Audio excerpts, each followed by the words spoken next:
చేసుకుందాం. Traditions are basically they are good, but traditionalism is bad. సంప్రదాయాలతో ట్రెడిషన్స్తో మంచి ఏమిటంటే అది మనల్ని క్రమశిక్షణలో పెడుతుంది, అది ఒక మంచి ఆర్డర్లో మనల్ని పెడుతుంది.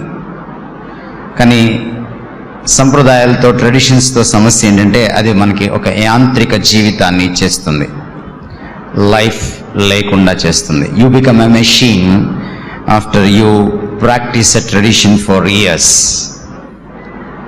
This is the problem with traditionalism.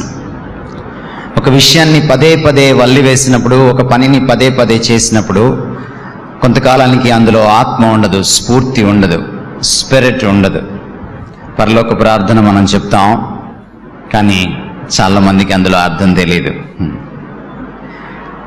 చాలాసార్లు మనం ప్రార్థన మొదలుపెట్టిన 2-3 లైన్ల వరకు మనం ఏం మాట్లాడామో మనకు తెలియదు. ఆ తర్వాత మనకి కాన్షియస్నెస్లోకి వస్తాం, ఎందుకంటే ప్రార్థన చేయడం ఎప్పటి నుంచో అలవాటు అయిపోయింది, పరలోక ప్రార్థన ఎప్పటి నుంచో చెప్పడం అలవాటు అయిపోయింది.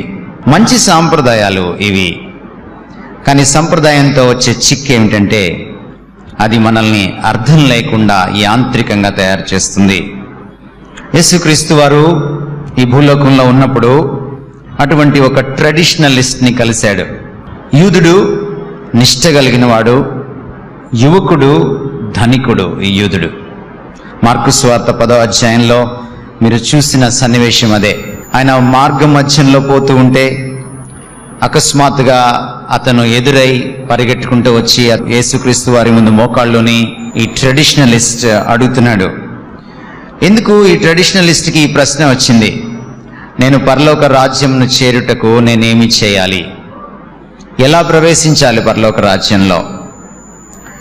ఎంతో కాలంగా ధర్మశాస్త్రాన్ని పాటిస్తూ ఎంతో కాలంగా నిష్ఠగల యూదుడిగా అతను బ్రతుకుతూ కూడా why did he get that question? ఎందుకు వచ్చింది నాకు ప్రశ్న అతనికి? There is some shallowness in his spiritual life, there is some emptiness and vacuum in his spiritual life. తన ఆధ్యాత్మిక జీవితంలో ఎక్కడో ఒక వెలితి. చాలా సంవత్సరాలుగా మనం చర్చ్కి వస్తూ ఉండొచ్చు, at least we must thank God. ఈ యువకుడికి ఆ సెన్స్ ఉంది, నేను పరలోక రాజ్యాన్ని చేరతానా లేదన్న ఒక చిన్న భయం, ఓ మీమాంస ఉంది అతనికి. ఎంతమంది క్రైస్తవులకి ఈరోజు ఉందో లేదో నాకైతే తెలియదు. మేము వెళ్ళిపోతాం గ్యారంటీగా అనుకుంటున్నారేమో. It is good to ask your self a question. దేవా, నా పరిస్థితి ఏంటి? ఒకవేళ నువ్వు సడన్గా వస్తే నా పరిస్థితి ఏంటి?